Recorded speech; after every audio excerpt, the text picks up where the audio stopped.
Everyone, greetings everyone. My name is Marina Sangineto, and I'm a member of the IEEE Student Branch Chapter, PELS-IAS, from Federal University of Rio de Janeiro. In the name of our chapter, we are very happy with the presence of the attendees and the presenters. We also thanks Mrs. Lúcia Pia Torres, Maria Belar, Fernando Duarte, and Masala Riberu. I will talk a little bit about each speaker, followed by her speech. So starting with Lúcia Pia Torres. Pia Torres received her bachelor degree in electronics engineering from the National University of Tucumán, Argentina, in 2010. She's a founder and coordinator of Roboteam, a group that encourages young people to STEAM, that stands for Science, Tech, Engineering, and Math. She's also an award winner of IEEE Women in Engineering Prize of 2019. So, Lucia Pia Torres, the floor is yours. Thank you very much. I'm really glad to be here. Really appreciate the invitation. This is a very interesting topic to discuss, so I will really enjoy the conversation with all my colleagues. I think that nowadays, all of us, we have the responsibility to do something to create a better world, a better future for us and for the next generations. So this is my presentation is going to be about. As was presented before, my name is Pia Torres. I'm part of the IEEE Industry Application Society. I'm the chair of the Standing Committee for Equity, Diversity, and Inclusion. So we are trying to create a more diverse environment specific in industry application. Well, just to start, sharing with you is a fact that we all know that we are living in a globalized world, surrounded by technology. Thanks to technology, we are able to do many things nowadays.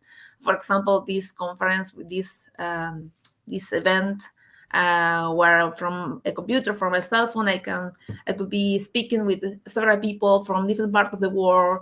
I can also buy goods from my laptop from Argentina to I don't know, China or Germany. So technology is amazing, has led us to the future that we are living nowadays. And this is thanks to the fourth industrial revolution that happens through the years. The first one was when the first mechanization and steam power and water power were invented. The second one was when the mass production and assembly was starting to be created, specifically with the invention of the start of the use of the electrical power. The third industrial revolution was when the automated production started, when the computer appears, also all the IT systems and robotics.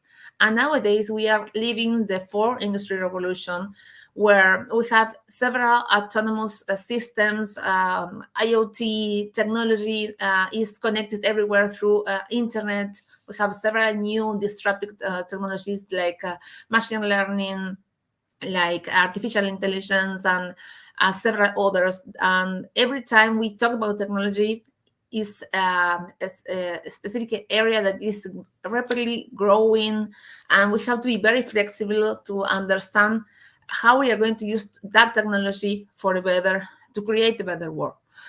And with the rise of these disruptive technologies and this fast changing scenario, we are nowadays facing several challenges as a society.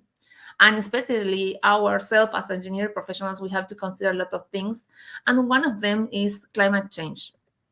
And why this effect of the climate change occur? Basically, we have several CO2 emissions that are changing the composition of the atmosphere, and it is increasing the Earth temperature, and it is causing a distortion of the entire global climate system. So we can see, for example, that the temperatures are increasing, or in some parts of the world are very low, but I will talk about that later on. Specifically is because these greenhouse gases, the biggest composition of these gases are the CO2 I already mentioned. These gases are naturally produced, and these are essential for the survival of the living, um, any kind of human being or any kind of being, because it is preventing that the heat from that is coming to the earth to spread into the space that make the earth habitable. And this concentration of these greenhouse gases increase has done the average global temperature of the earth to increase as well.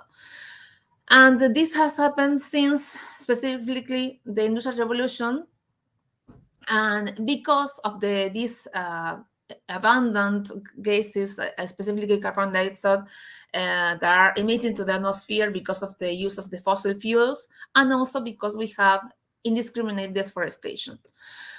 But basically, what happened during the last 200 years, the population has grown 7 times, but the energy consumption has grown 22 times. So it was, we were, after the year after year, we are using more and more energy because we are trying to produce better goods, better services, better products. As I mentioned before, we have technology everywhere. We are using constantly energy to plug our computers, our cell phones, our devices. These devices are being created to provide us more comfort, to live better. So it is something that we need to be very careful, and we need to start using specifically the energy in a more sustainable way. Because if you see in this chart, the electricity generation is one of the biggest processes that it is issuing these greenhouse gases. There are other processes that also emit these gases, like the transport, the waste, all the industrial processes, or even agriculture. But the most important of them is the electricity generation. And the effects of this climate change are very well known. You have seen, I think all of you have seen this picture of the polar bear on the ice mass, and the glaciers are melting, and these glaciers are the permanent ice masses that are preventing us to, or are giving us these freshwater reserves. And if we lost them, that will cause as well that the level sea will grow. That will increase the risk of flooding, for example, for the cities that are nearby the ocean. In my case, I'm living in Buenos Aires. Most of you are in Rio. Also, all the cities that are near to the sea will suffer these effects. Also, these changing weather conditions that will also threat the food production. I already talked about the heat waves and also the long droughts that would be possible. And this will cause a total ecosystem collapse, and that also would cause disease expansion. But the most big effect and the most important effect of this climate change is that we will have huge economic and social impacts, and some of them are already there. So what we are doing to prevent that, or what we are doing to try to avoid this situation? So there are several things that the United Nations are doing about this situation. A lot of the countries are trying to come together and think about the opportunities here, and think how we can address these problems.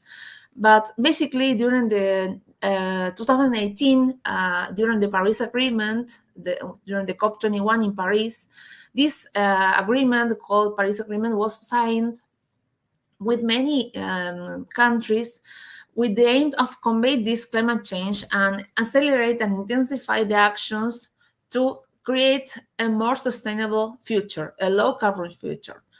And specifically, on April of 2016, 175 world leaders signed this Paris Agreement at the United Nations headquarters in New York. And this is one of the biggest agreements that many countries have signed in a single day. So we are all agree that these are the huge topics that we all need to address together for a more sustainable future. So when the Paris Agreement was signed, these 17 goals appears as the main objectives we need to focus on to address a more sustainable world by 2030, because we have 15 since 2015 to 2030 to address these opportunities. where it's not only about the climate problem, it's not only to create better ways to produce energy, more clean energy, or more sustainable forms of energy. It is also that these are situations that most of the countries are addressing as problems, like the poverty, the hunger, the quality of the education, gender equality. There are lots of inequalities around the world.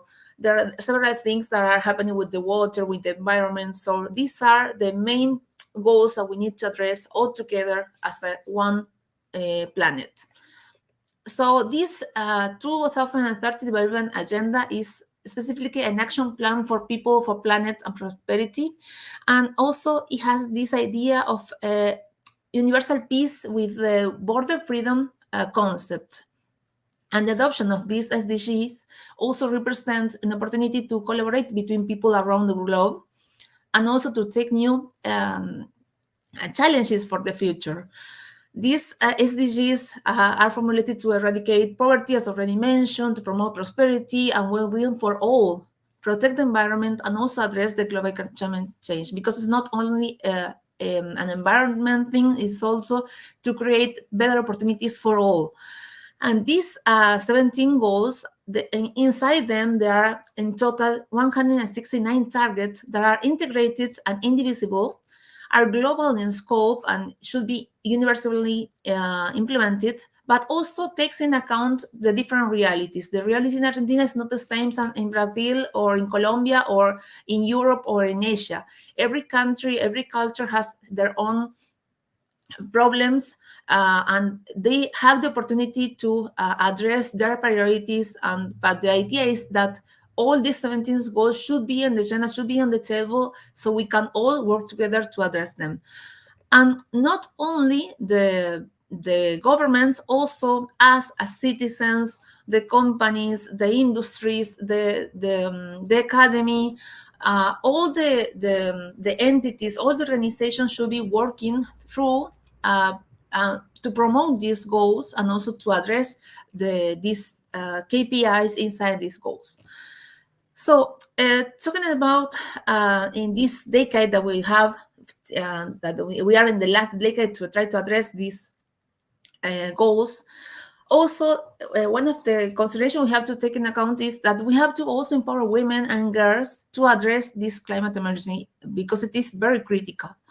And because these climate impacts usually accentuate the social inequalities in a general, and also specifically in gender inequalities.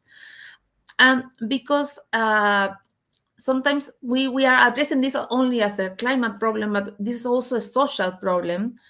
And because we are living in a model based on overexploitation and unequal access to natural resources like land or credit or even technology. So we need to consider these problems in a more global and transcendent way. So sustainable development requires measures in social, economical, and environmental.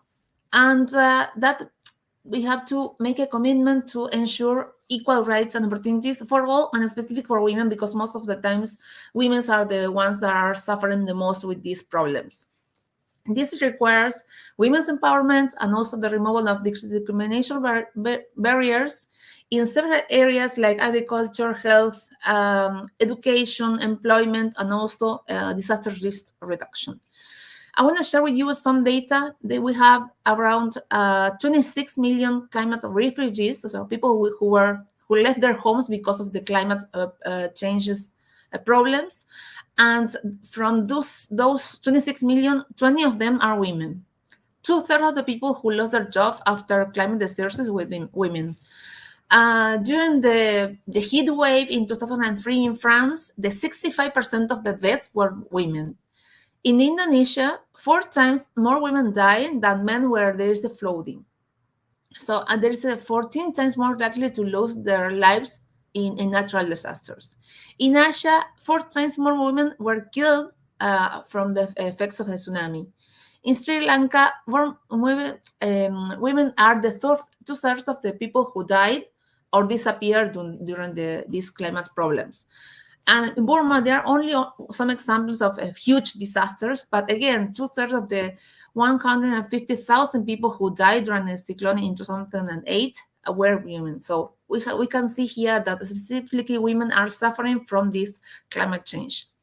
But it's not only they are dying, that also they are suffering because of the consequence of that. So what happened next? For example, the harder things is the period after the disaster, because they have to face poor health conditions, a lot of deprivations, hunger. They don't have water, they don't have any kind of comfort, and they have to take care of the children. Women displaced by climate change are more vulnerable to violence and abuse. And there is an example there, for example, in Ethiopia during the drought of 2010, a lot of women and girls, they have to walk a lot of distance, long distance, to search for water, potable water, and they suffer sexual assault during the bath. So there are a lot of things that are affecting women because of the climate change. They are more vulnerable of these effects because the people who are working in rural areas, they are fighting for the greenhouse effect the most, and at the same time they are the ones who receive the less resources to deal with climate change. For example, it is well known that countries that have women in government positions, are more likely to have a clear sustainability plan, the more accurate and clear sustainability plan. However, we have very few representatives at international climate summits because most of the leaders there are male.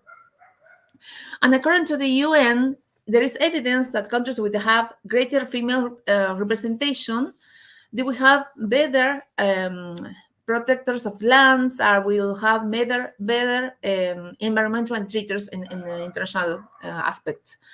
So it is necessary to start creating better structures, try to fight against the underrepresentation of women in decision-making roles in all levels, not only international, also national, regional, or local, and also in the administrative councils of companies or social groups or academic, and on all the any kind of organization.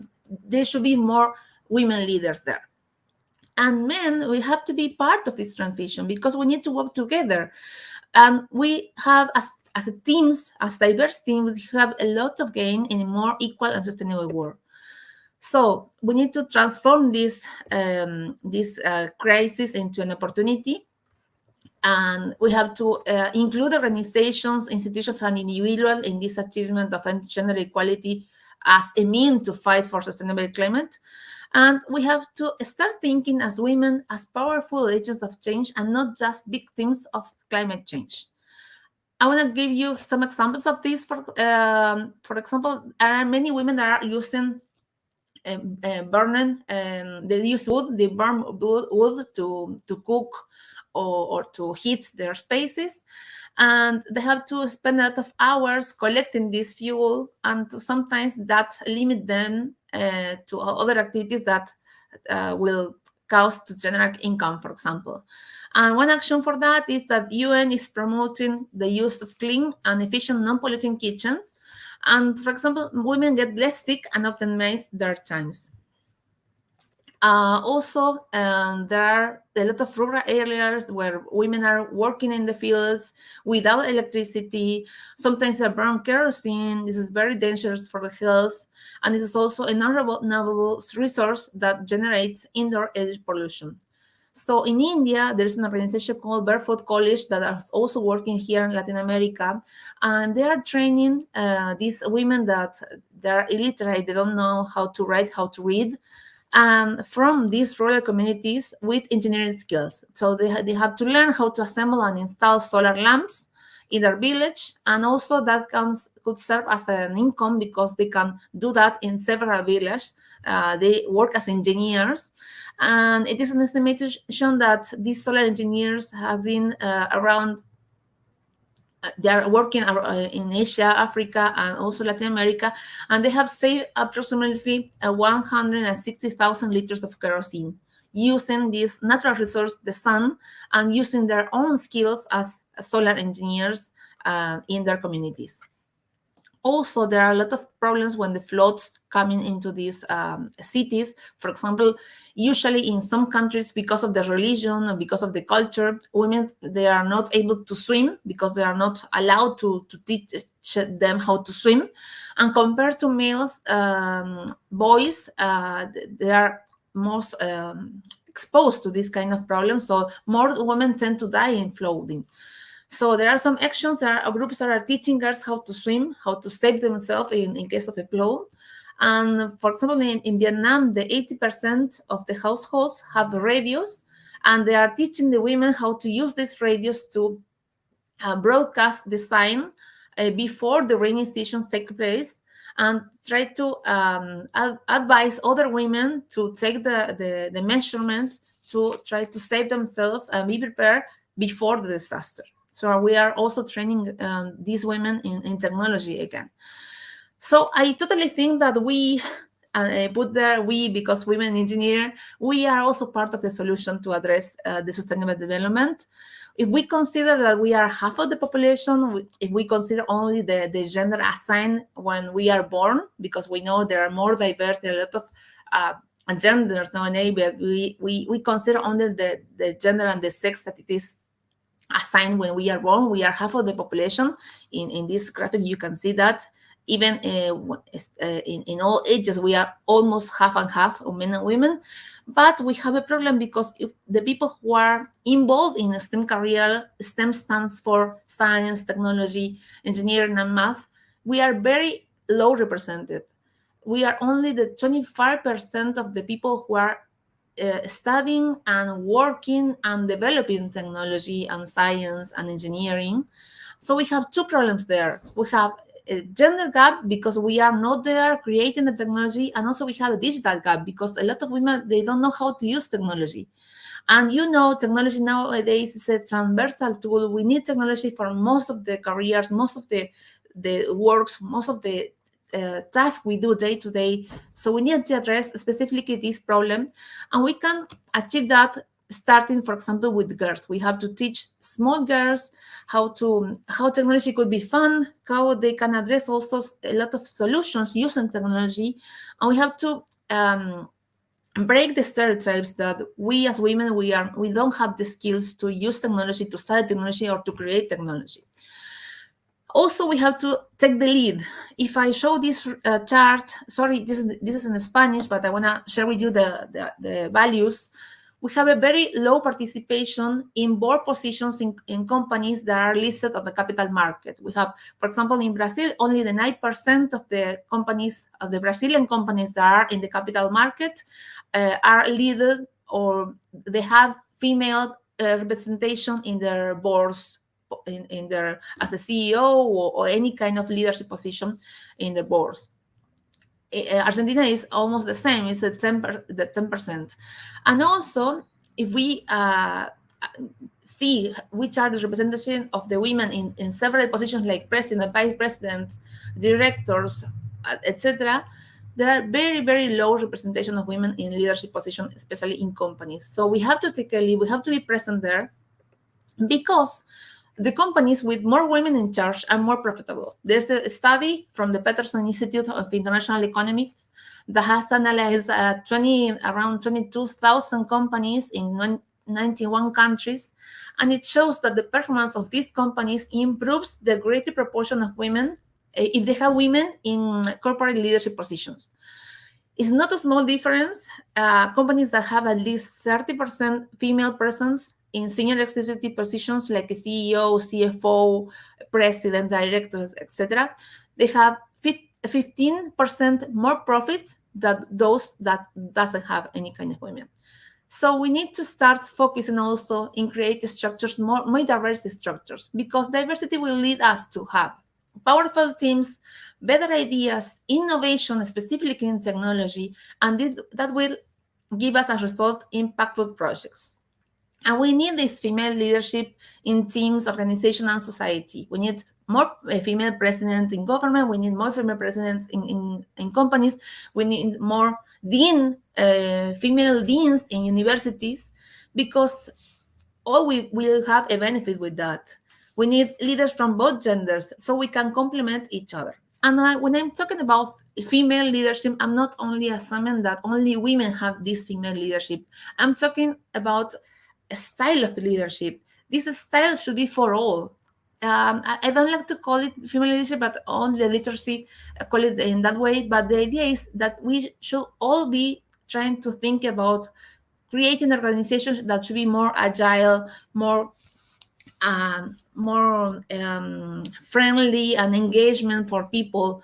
And this feature for this kind of leadership is that it should be more people oriented, more socially expressive, and start to establish close ties, and the possibility of create teams and achieving commitments together for a company objective, or maybe for a particular project.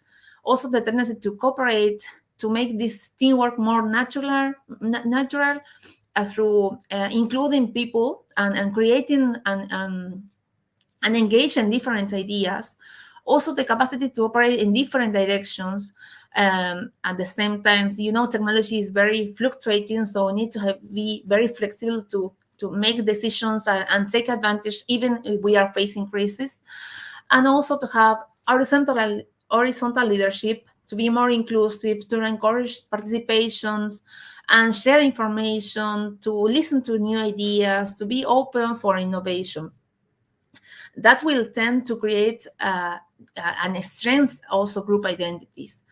Also to be more emotional, to be capable of considering the human side of each individuals, and that will generate also higher levels of empathy, and also that will lead to better understanding of the team and to create better ideas. And also more prone to change, this style to be more innovative and more sense of quality, that is going to be more people oriented and flexible and communicative and also persuasive. These are the features that we should be all considering as a new kind of leadership that will for sure empower our projects and teams. So we need to start considering ourselves as agents of change. And I totally think that technology as a tool and also diversity as a mean, these are the keys to achieve these sustainable development goals that will lead us to a more sustainable future for all. I love this quote from IEEE, because I think that we are privileged in some sense, because we have the opportunity to go to university to get a degree in engineering or science. And I think we have this responsibility to help our world to be better in the future, to help to create a more sustainable future for the future generations. And specifically, IEEE has changed also his diversity statement in 2018.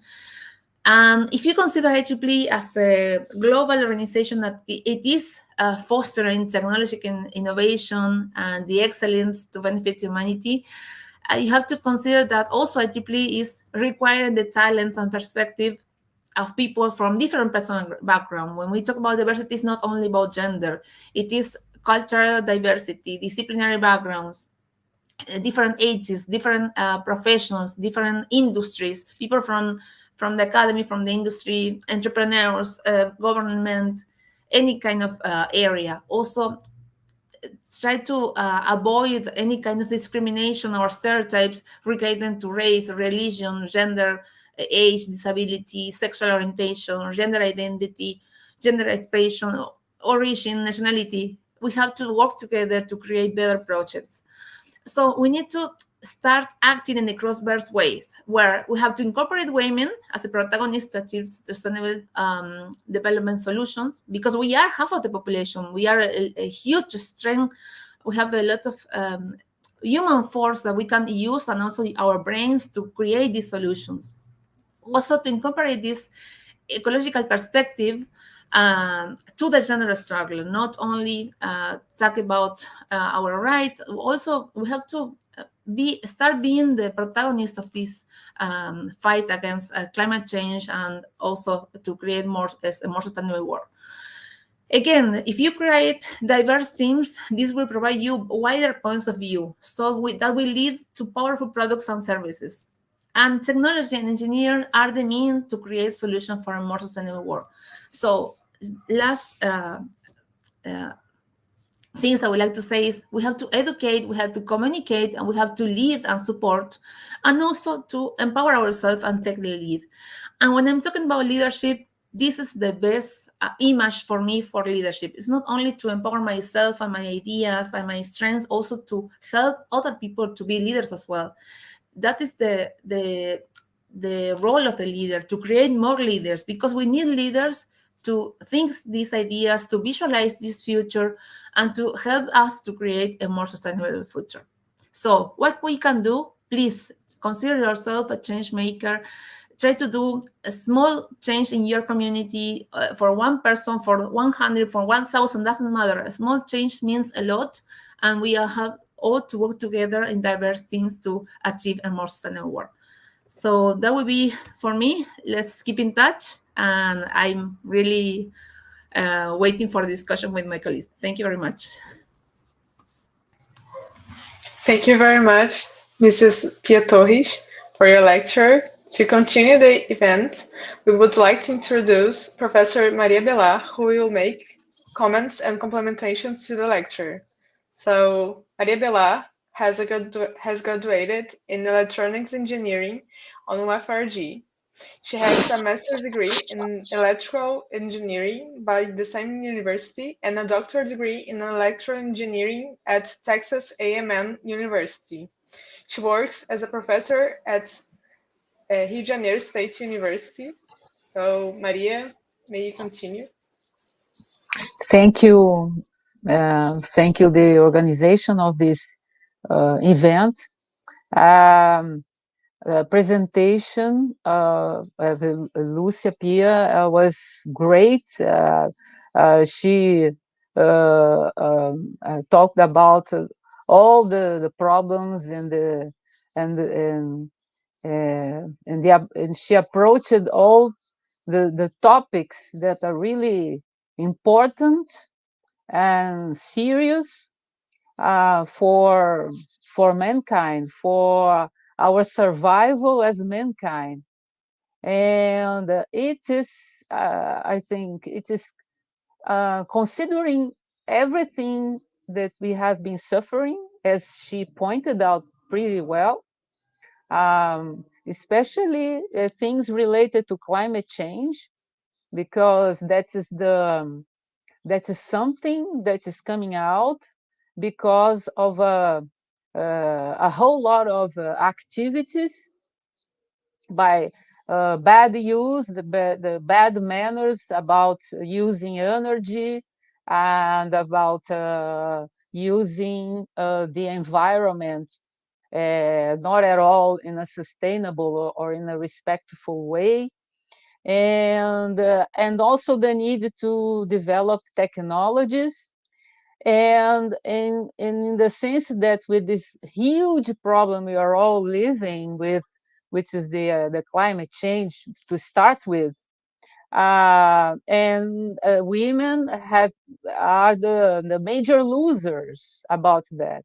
I think that about I think she pointed out all the topics, I guess, but I think I was very sensitive. It is, first of all, about the women being capable of reaching the leadership, reaching the positions for decisions, for great decisions. I think it might be clear to everyone that the major decisions when it comes about the talks comes about this for environmental decisions. Oh, they talk a lot. There are so many talks and meetings, international meetings, but what we can see about the outcome of all these meetings is practically nothing. There has been no change about the policies adopted by huge companies, or especially those sectors that are very powerful, and that if they want to use fossil fuels, for example, and they don't want to reduce the use of fossil fuels, they will just do whatever they want, and that's it. And so to reach these positions, first of all, it is important the education for women to reach the leadership positions. I think that engineering is a very difficult, has been difficult matter for that because um, I have recently received a note about on funding agency, and they were showing some statistics, and they said that less than 4% of Nobel Prize winners are women, less than 4%. Uh, and this is uh, this is very, I think this is an indicator to show that it is important that women go further for a more challenging education, in the sense that they can have uh, they can have the tools to go for some leading an important position. And engineering, I have not seen along the years that I have been dealing with in the field of electrical and electronics engineering, I have not seen really a significant increase of the number of women going for this career. And so it is something to for this is should be a concern, because if we think about all these years coming from the 1980s, the 1990s, and we are already in the 21st century, and I don't see really a huge increase or a more participation of women in this field. Of course, that some changes there. We can see a little bit more women taking part in some paper, IEEE papers, for instance, but I don't see really that this number has increased significantly. And I think that what is going on that is making women not going for this career for to start with, there should be some policy to motivate girls to go for this career and to start with, so that they can at some point of their lives they will start developing technologies. Well, I'm not sure about the time I have here to talk. I don't want to talk too much. I have the other colleagues here to talk, but developing technologies that can favor and make lives better, especially for women, because women usually they play different roles. They need to go for a career. They have to take care of their homes, of children, especially children, their families. There should be technologies to make their lives easier and productive, and technologies more environmental friendly, and have this concern about that, and to improve health. So we see that big agencies, funding agencies, they are more concerned in the large topics that usually will be more profitable. And I think that if women go for leadership and lead these companies or these funding agencies, maybe they will be more sensitive, will have more empathy about creating possibilities for funding projects and research projects, which the intention is to promote life, promote a better life, healthy and more environmental friendly. I think this all the topics that were presented here. There are plenty of issues to talk about. So I will stop talking now and give the room for somebody else to speak. Thank you very much, Professor Bela, for your speech. So, to continue the event, we would like to introduce Professor Fernanda Duarte. So, she has graduated in Electronics Engineering by UFRG. She has a master's degree in Electrical Engineering and a doctorate degree in Microelectronics, all at UFRG. And she works as a professor in the Department of Electronics Engineering, DEL, at UFRG. Fernanda, could you make some additional comments to the lecture? Thank you, Marina. Thank you very much for inviting me to this panel. I will talk a little bit about my experience as an engineering student, and I think that some topics of my talk will touch some of the aspects which Pia and Maria have already mentioned. As Maria said, I am very privileged. And I would like to start by saying that here in UFRJ, I have always felt very respected, and I never felt any kind of discrimination because of my gender during my years here in the university. I have heard some inappropriate comments, but nothing that ever bothered me because there were isolated cases. Um, in general, as I said, I always felt really respected here in the department that I studied, and especially by the professors that advised me. They always encouraged me, and they never treated me differently for being a female or for anything. And I see that they opened many doors for me, and this kind of encouragement, I think it's very, very important. And I am not a very confident person, and I feel very grateful for these people that were around me and that encouraged me. But that being said, and as Pia pointed out, there are very few women in our profession, and here in electronic engineering, I always felt that. When I look back at my first year and at my classmates, we were only 5 women in a class of 50, and only myself and one other girl went through the entire course. So in the second semester, there were few women and in my class, and this number kept decreasing until we were only 2.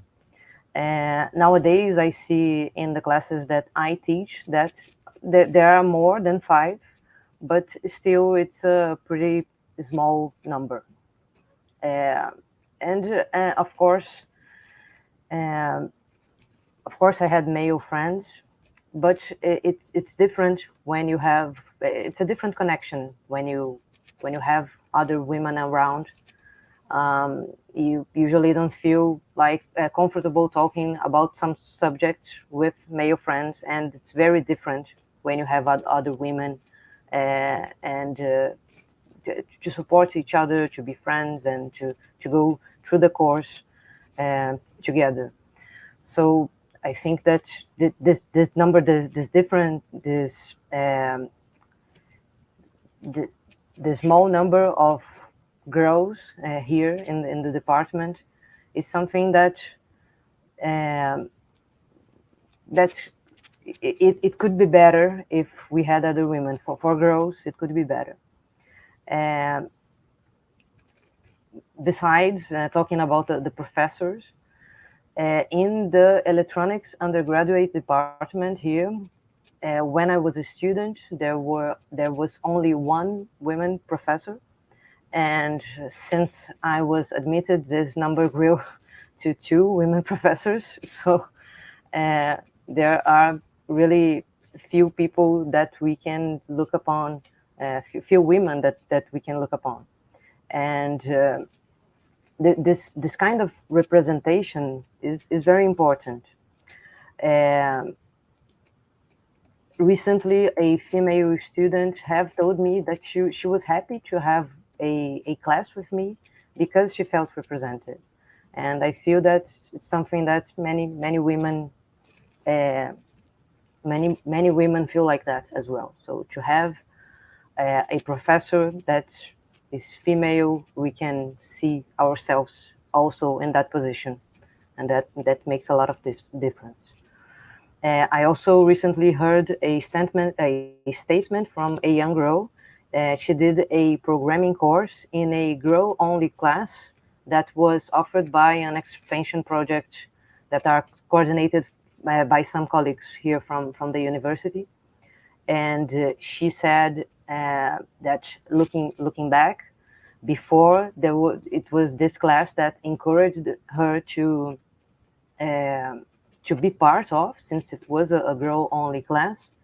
She felt like programming was something for her brother. And but when this class opened and she saw that other girls were going in, she especially saw female monitors and teachers that she could look after. um, she felt encouraged, and that's what made her go into the programming course and start programming. And nowadays, she also participates in organizing other courses from this same extension project. So it's a small thing, but it makes a lot of difference. And there is something cultural behind this talk of her, because she felt like it was something for her brother. And then, so why did she feel like that, and how can we change that? How can we change this small mindset that it's in our mind that this is a male profession? And so I don't know how we can increase the female participation in engineering in here in our department in electronic engineering. But encouragement and representation is very important, and it makes a lot of difference. Events like this panel that highlight women achievements, and the talk of Pia and Maria, they are very important, so that we can start a conversation and discuss to understand we how can we make this better, and how we as women can help other women to achieve better positions and to um, participate more in this area. Um, so thank you very much for inviting me. I will finish my talk here. Thank you, Mariana. Thank you, Fernanda, for your comments. And we will finish this section introducing Marcela Ribeiro. So, Ribeiro has a degree in control engineering at the Pontifical Catholic University of Rio de Janeiro. She has a MBA in business management and competitive intelligence, and she's also the CEO of Multiledgers, a telecommunications company. So, Mrs. Ribeiro, can you please give your contribution? Yeah. Thank you for the organizations invite me to this event.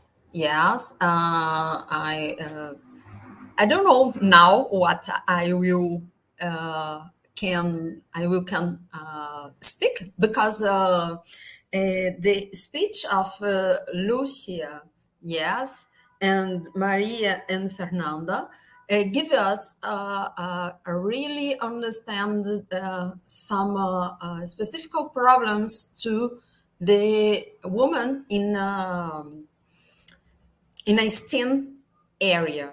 Yes, but it's normal when I talking about technology.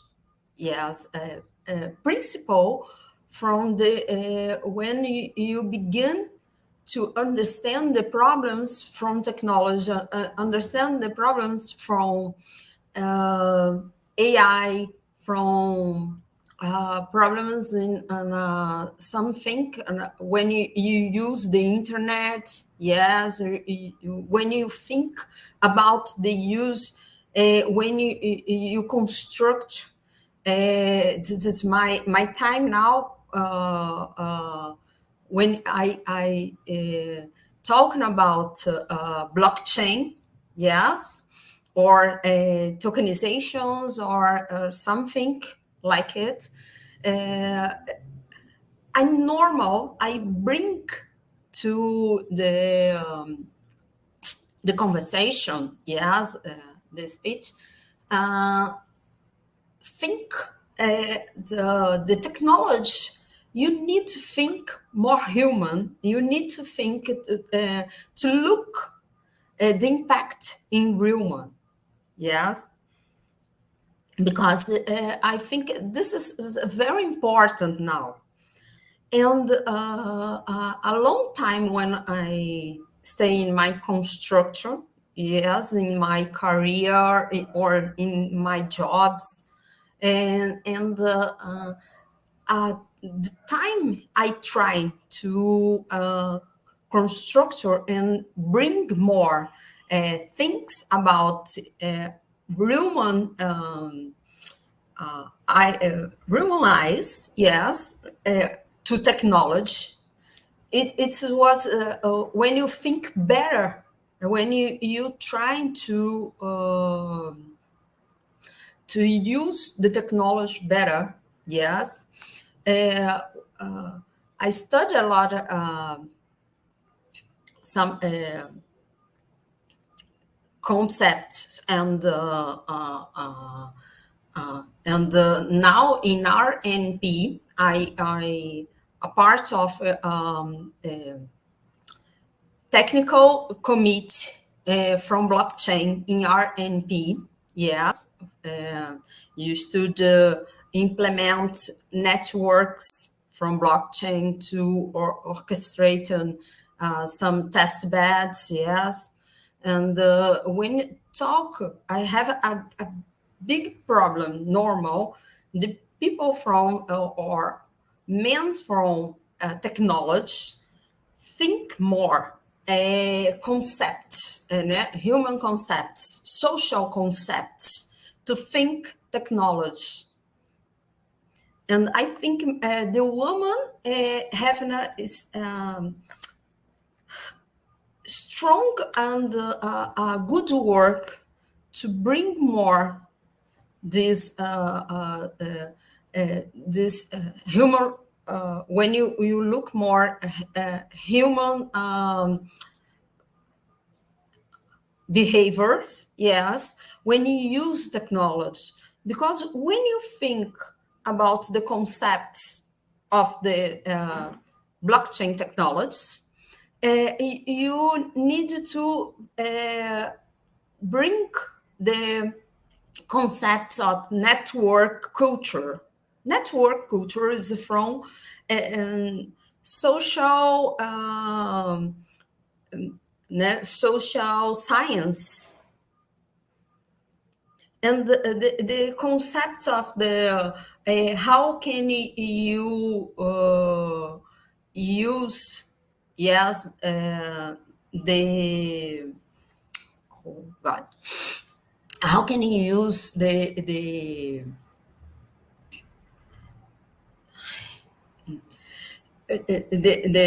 consensus, yes, the consensus.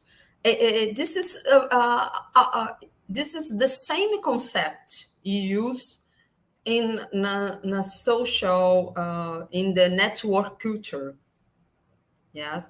And when you use something about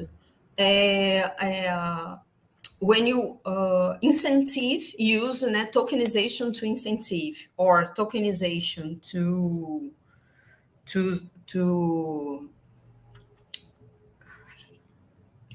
to how can I say, to earn something, yes, you use the same concept when you can bring from concepts the culture, yes, of the communities.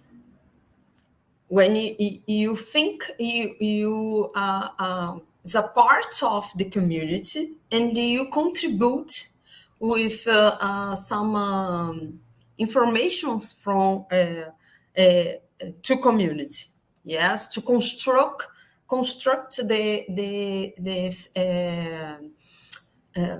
the knowledge to the community. Yes, and this is the price and the big value, the value chain of that network. Yes, or that only when you talk culture network. Yes, and I think the big revolutions when you talking about women, yes, stay in places or leaderships or like leadership, yes, the woman can change the concept. You woman can change the way how this society or this university or something or the organization look to the technology. Yes, you bring a more human behaviors to technology and understand more the impact of the technology in human behaviors. Yes, I think I can only contribute about it because everybody talking very very well with this contribution with the the the presentations is the speech. Yes, it's a very very good. Sorry. We thank Masala Riberu, and now I open the discussion section. Everybody watching the event can feel free to send some questions and participate to this panel discussion. So I will start with the question, what would you say to a woman starting her career in engineering? Well, maybe I can start. I will say to any person who would like to start engineering that it is an amazing profession, that there is an opportunity to grow in their life and in their careers. But specifically for women, I think that there is a huge opportunity because a lot of companies and a lot of organizations are looking for female participation in technology.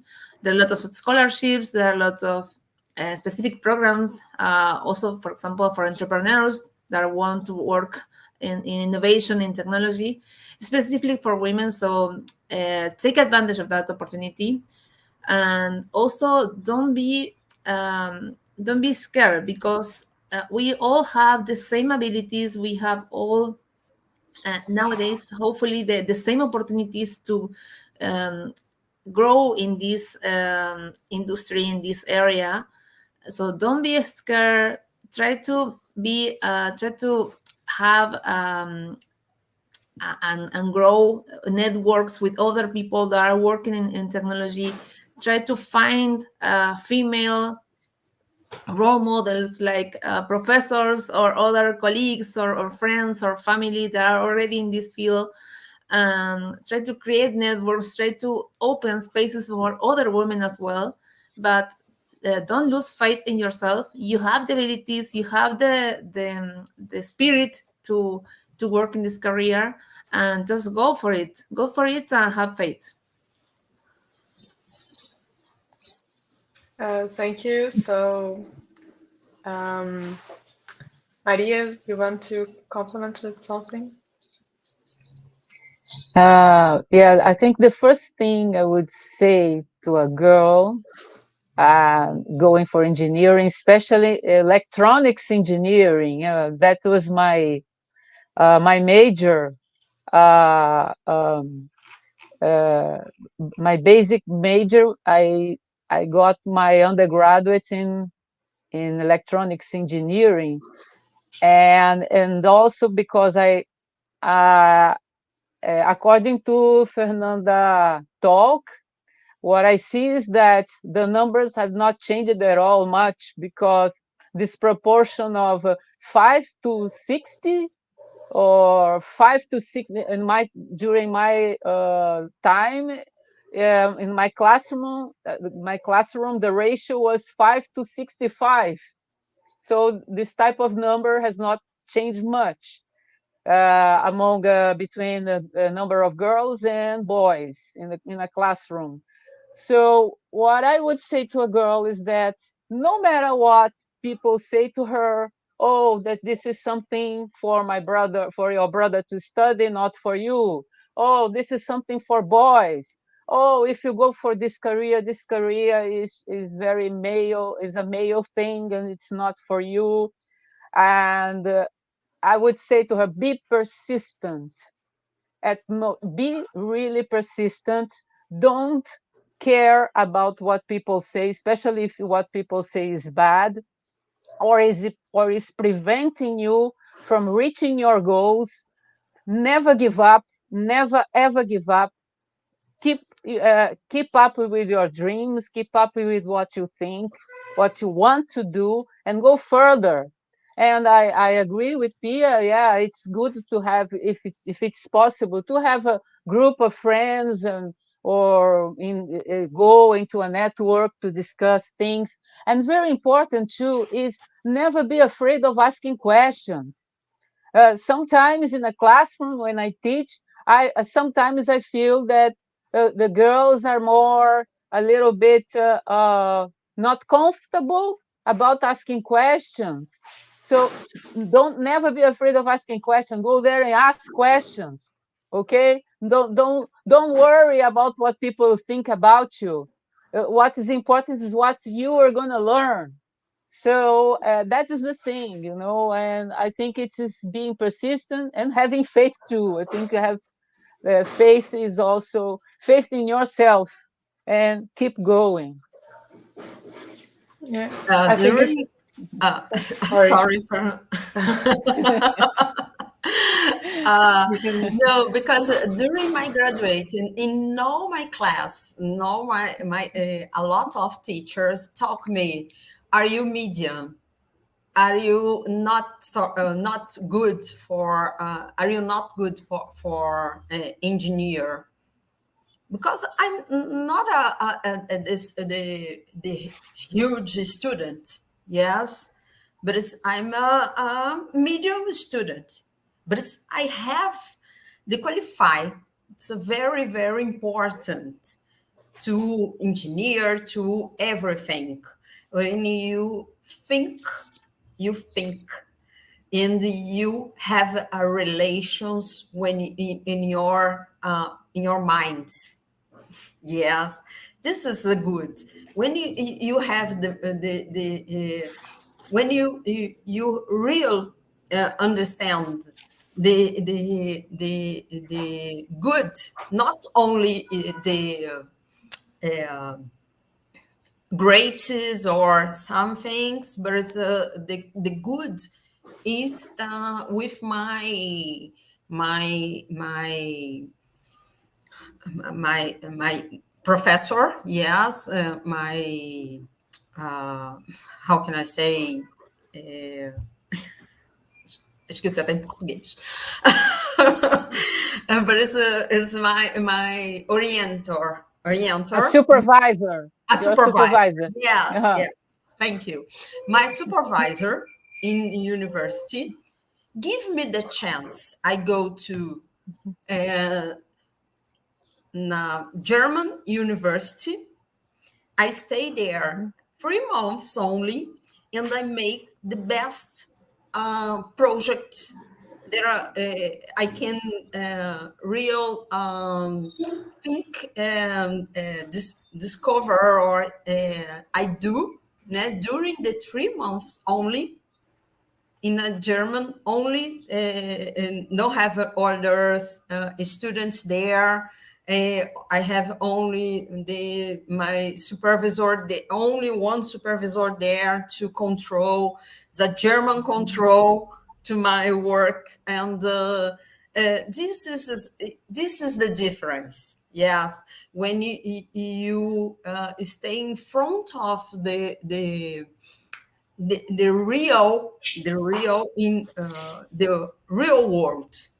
Yes, when you use your capacities, your knowledge to construct think, and you really make something good and something the people never think that you will see. You see or you do. Yes, you do. Sorry, but this is important during all the time in graduation, and I have a lot of problems with professors or other things and the PhDs. Yes, I have a lot of problems, a lot of um, uh, how can I say, and the rude, yes, rude words with me. Are Mhm. will never do it here. You need to go to other place or something.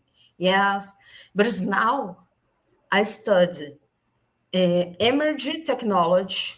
I talk with emerging technology with a lot of people in the world. My English is not good, but I talk. I stay in ITUT group of students to patronize in blockchain and DLT. I stay with a lot of people, yes, good people to understand me now and believe more at me. Yes, but it's, during the university, only one teacher believed me. Yeah, it's very serious. I am a woman starting this career. Pilar and Fernanda said her proportion. Mine was kind of exactly the same, and we have like 3 times different graduations, but I'm also 5 came with me in the electronics engineering at UFRG, and like 45 men. So, and as Fernanda said, Fernanda was my professor. Uh, she is the only woman professor that I had, and even with um, the other disciplines that are not exclusive for engineering. So it's very difficult to find the representativity. So, Fernanda, what would you say to Yes, thank you, Marina. As Pia, Maria, and Marcela already said, I was also going to say to have confidence and be persistent. What Marcela said is very, very interesting as well. To try to think out of the box. You know, how can you use this to solve some problem in the world? This is very, very important as well. Keep doing hard work, and don't doubt yourself. You're capable as anyone. You're, as Pia said, we are all learning the same, and you are very capable. Try looking for places that you feel comfortable with people that will encourage you. and don't let anything stay in your way. I think this is it. Thank you. So moving on to the next question, we have a question of Ricardo Souza. He's asking, how can we change the way people see women role in the society? We see that women are the vast majority taking care of sick people of COVID-19 as an example. So, Well, um, maybe I can start again. I think the family care, not only child, also elderly people, also sick people, has been a responsibility for women for several years. But nowadays things are changing because in most of the families, the father and the mother has to go outside to work. So it should be a task that should be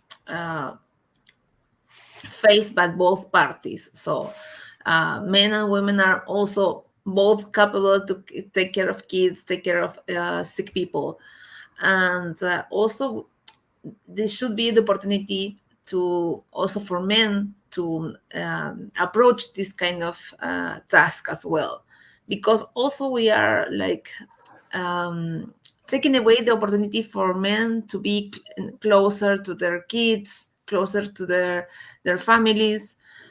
In most of our countries in Latin America, the amount of days for paternity leaves are very maybe 2 or 3 days, in some cases 5. Some companies are trying to change that as a benefit, giving them more days. But if we compare this benefit with women that has been mothers who gave birth recently, they have 3 or 6 months maternity leave, and they have the opportunity to share that amazing time with their kids, with their recently born babies. And but we are not giving the opportunity to the parents to create that bond, to engage with the family, and to be part of the race of the family as well. So I think one of the things we have to do is to change this stereotype, not only ourselves as persons, as part of the community, also from governmental laws that could change also these benefits for men and women. Also break this idea that the caring tasks are only for women. We have to work together as a society, and this starts in the family as the first cell of our society. And we have to be conscious that we have all the responsibility to grow a future, and that means to take care of the family as well, the kids, the elders, the sick people. And talking about specific about COVID-19, I don't know what happened, but yes, there are a lot of nurses, for example, female nurses that are in these kind of roles, because again there are stereotypes that doesn't consider that the male could be a nurse as well. We have to break these stereotypes, and I think the biggest change, apart from the politics and apart from the laws and apart from the companies that are changing these benefits, is starting with the kids, to teach the kids that they can be wherever they want, that profession doesn't have genders, that women can be, a girl can dream to be um, a rocket scientist, and a small boy could be maybe a chef, or a nurse, or maybe a teacher. We have to start breaking this stereotype and starting with the kids, giving them the opportunity to be wherever they want, wherever they dream, and embracing, leading them to embrace that they have all the skills to do everything. And in this way, I think we will start breaking these biases and these stereotypes. In the near future, I hope this difference will be less, and we will try to live in a more equity society with more opportunities for all. Thank you. So, Belar, what do you think? How can we change the way people see a woman role in society?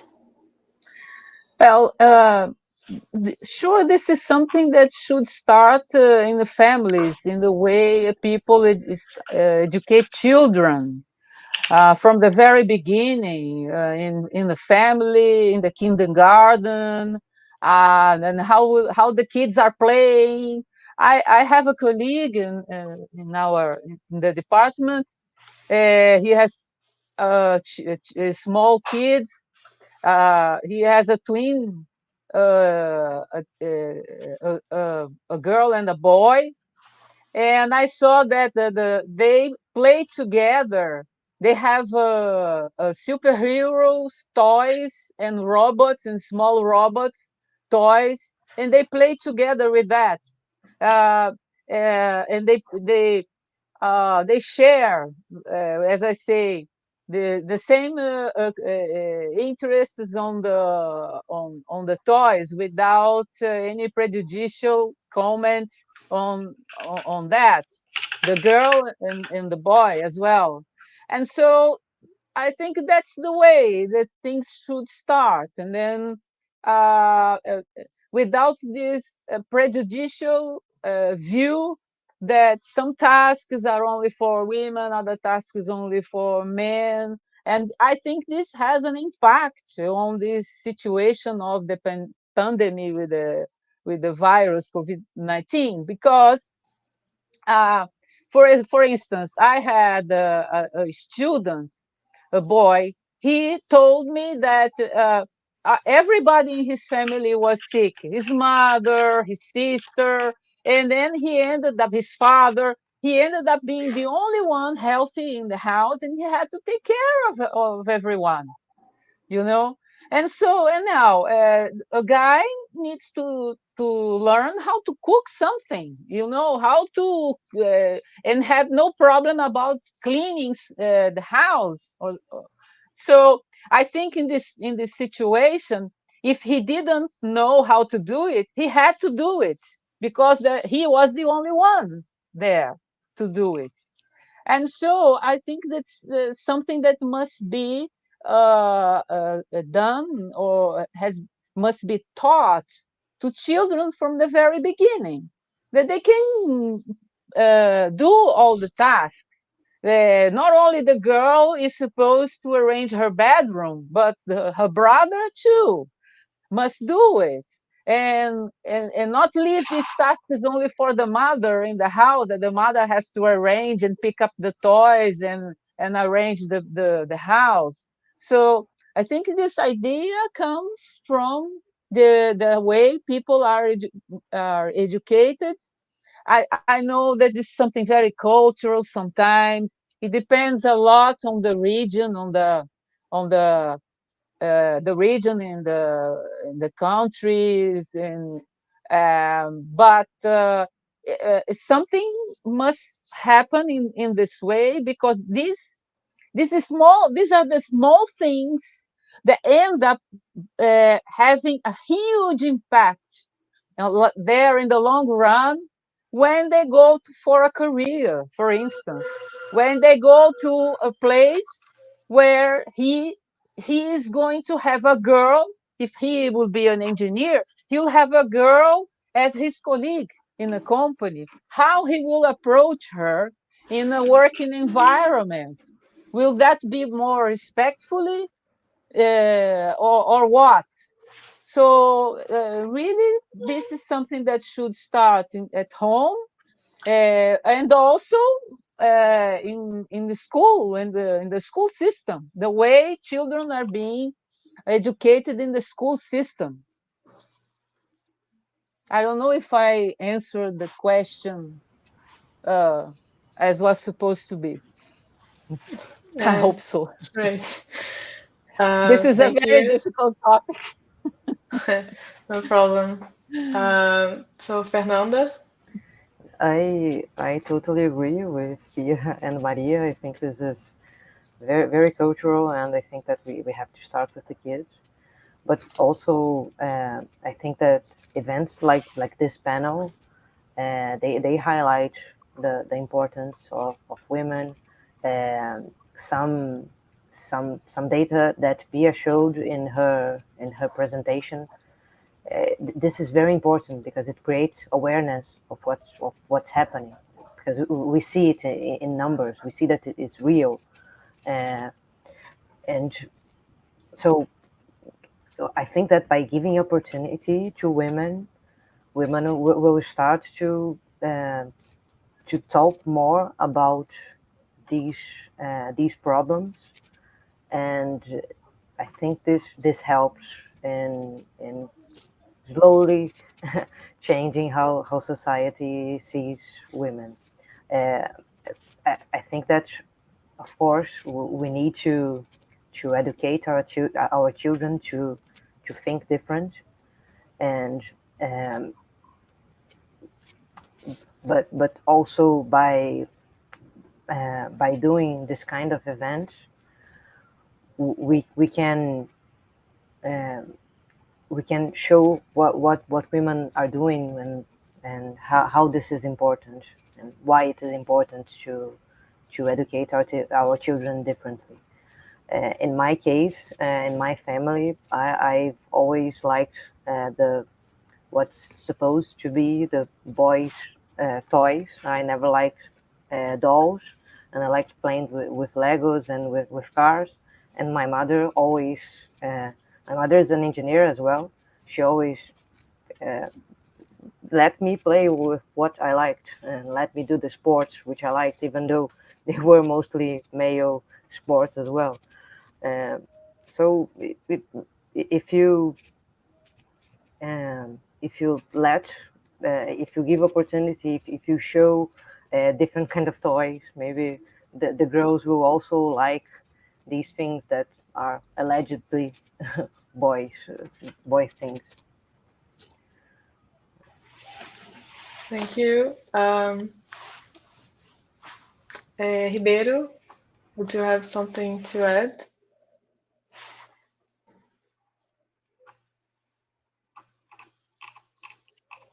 Marcela?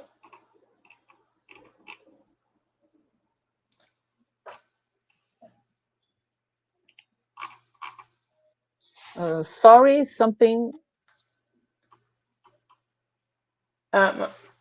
Masala Riberu, can you hear us? Okay. Yes. Do you have something to add about how can we change the way people see women role in society? Yes. I think you can change begin in family. Yes, and I think I have this facility, or I go to engineer because my family always in my life introductions games or and some things to think. Yes, and this is very very important. Yes, and because after this, I think you need change. Yes, like the college or school think that woman or the problems that a woman have with math and physical or chemical. Yes, and because this is normal. You have some difficult. Yes, you think only the in you are only for this career. Yes, when you talking about the good students in math, the good students. you need to have it a chance to their person to discover. Yes, and and in the university too. Yes, you need to change. Yes, the woman participated, yes, but it's not only because it's because normal in university have a more difficult to woman too, because she needs to she began, yes, to help family, or she began to help the community. Yes, like in COVID. Yes, you have a lot of women have a more exhaust, more sad, and more thinking about the problems during the COVID, because the woman needed to cooking more. Woman needed to organization more the house together, and during the when you finish the schools, yes, the college, and go to university and go to master or thing, women have more responsibilities than the others. Yes, together the responsibility with in university, the responsibility with in master or in PhD or doctor. Yes, and you have a lot of things this and you need I think, yes, begin to change the look about the child or the girl or the boy, or in the family. Yes, the family help a lot when you have a problem during the way.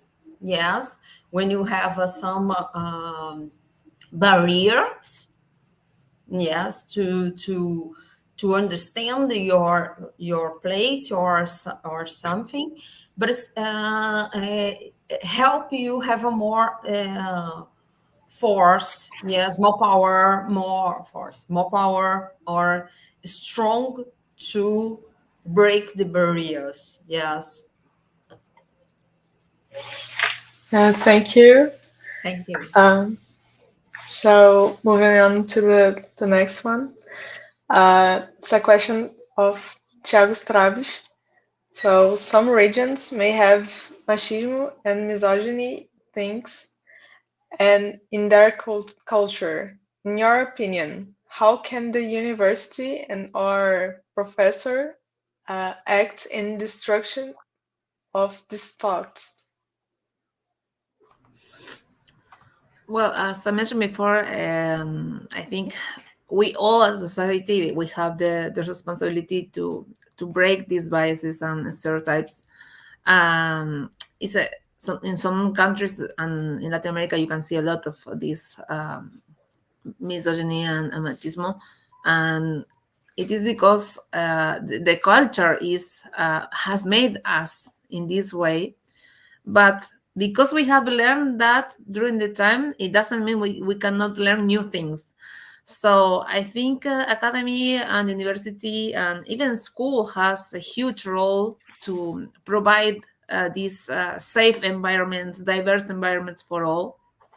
I'm also a professor here in Argentina in university, and for example, we have done all of the professors. We have done a course about diversity and also inclusion to try to understand better how to use our skills, our voice, our words to teach in a more engagement way. because nowadays also the students are different. They are expecting different things from us, and we have to evolve, we have to change, and we have to adapt to the new situation. So first of all, we as teachers, as mentors, we have to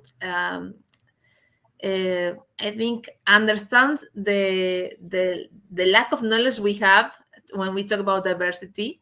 We have to try to learn more about these topics, to be very empathetic, to have an open position, an open way to listen to our students and try to support them to be as much comfortable as we can, to uh, support them to go through the career and to get their degree, and to be empathetic also with other students, and also to provide this safe environment I was talking about, because they are there to be to grow with our support. So I think the university can provide this kind of courses for the teachers, but also I think there's a responsibility for each one of us to recreate our feelings, to recreate our thoughts, and to create this safe environment for all. And but again, this starts with schools, with this starts from each individual being conscious about their own biases, being conscious about their own restrictions, and again start learning again and try to be constructive and caring and loving, and also to recognize that we can be we don't have all the answers, and we have to keep learning as much as our students, and hopefully the future will be better. Thank you. Bella? Well, I work, the environment where I work in the university, when, as far as my field, my working field is concerned, is still very restrictive for women to start with. As I told before, very few girls are coming, and if we talk about other representatives of different gender, when we think about the LGBTQ, I get confused about the acronym. But when we think about this community of the LGBTQIA plus, when you think about these people, it's even more worse because we just don't see them at all in our field. We have not yet seen these people really coming and showing their presence and taking part on the whole process of getting educated in this field, which I think it's very sad, it's serious, and it's because the whole society where is to be blamed about that. As Pia said, the major responsibility is on the society as a whole. But I also think that the university has a very in spite of all that, the university is still the good, can offer a good environment to diminish these differences and improve diversity. Because in the university, we can have seminars, talks, presentations from other fields, talking about the needs and the feelings on these on the people as a whole, and which I believe that can break up the ignorance and improve or make people to have a new approach in dealing with different peoples, because in the long run what we are talking about is just about how to deal with different people, and we have to deal with different people humanly, with understanding. And I think that university offers a good environment for that. And it's also important that the university can offer policies to protect these people. For example, for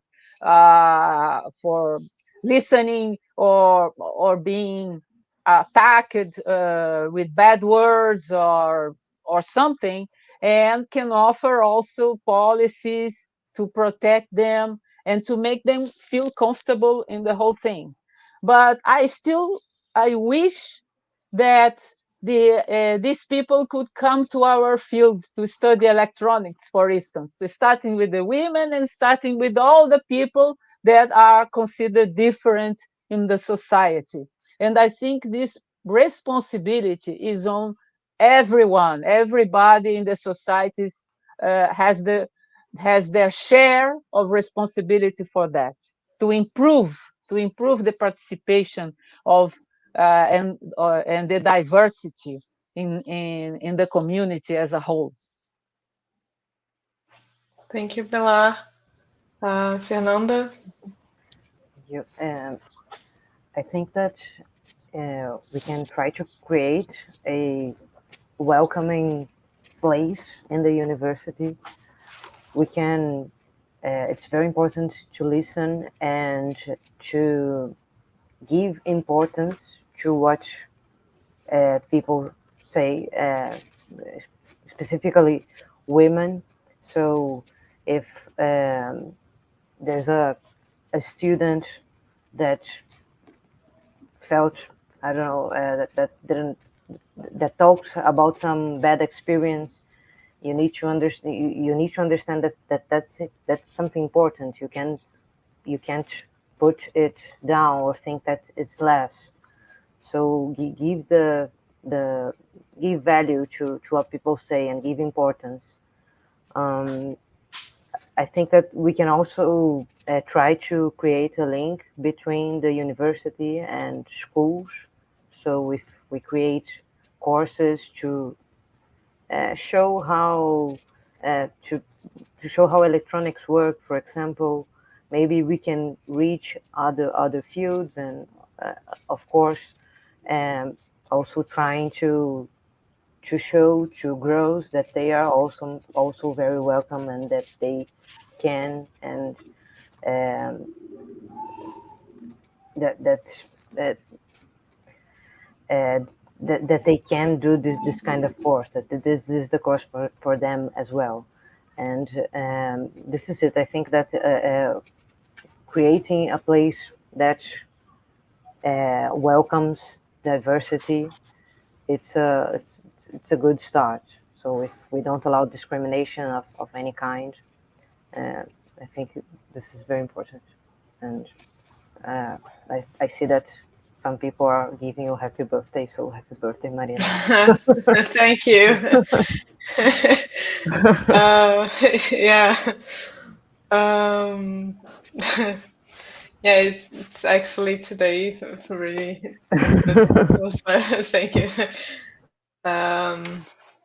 So, Riberu? Yes, I think how can Fernanda and Maria said, yes,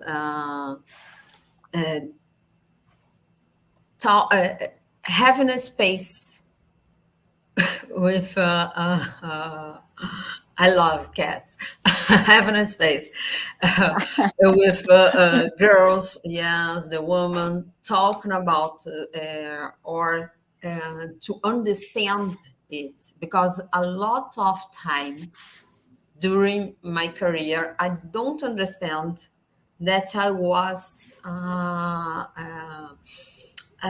suffer misogyny or something. This, yes, because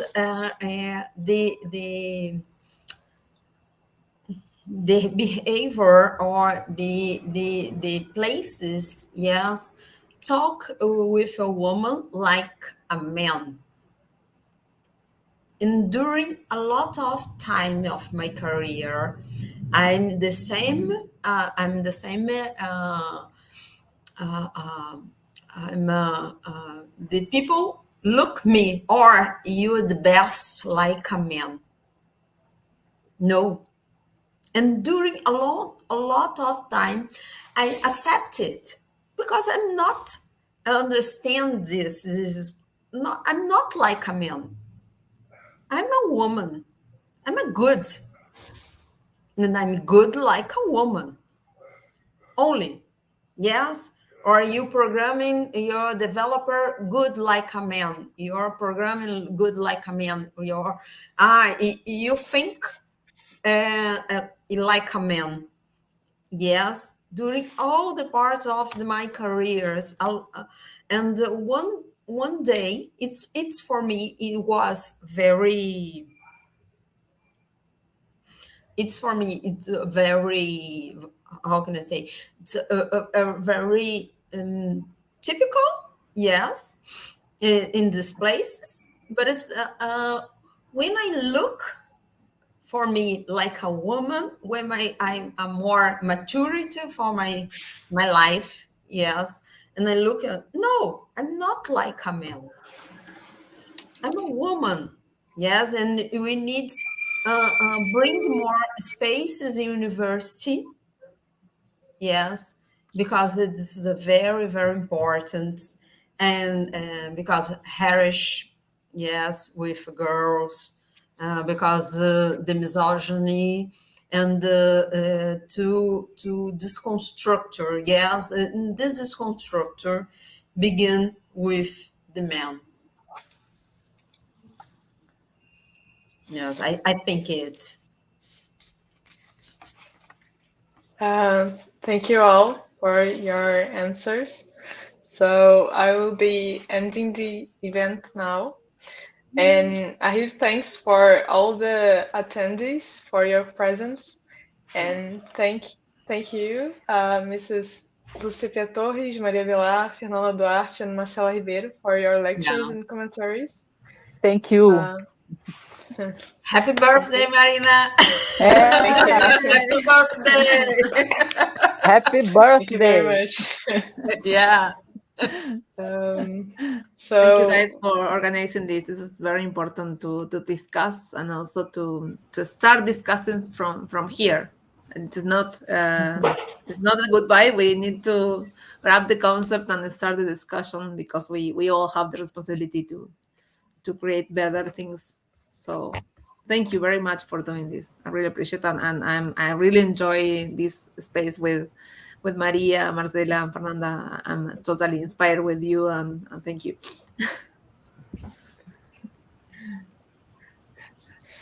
thank you. Thank you. You want, Bilal, you wanna? Opa. Okay. So we are very happy to have organized this event for PELS and IES societies. Please subscribe to our social media to receive all our news and future events. And for the undergraduate students of engineering, don't forget to also become a member of both PELS and IES societies to have several benefits that they promote. Again, thank you all for attending to our event.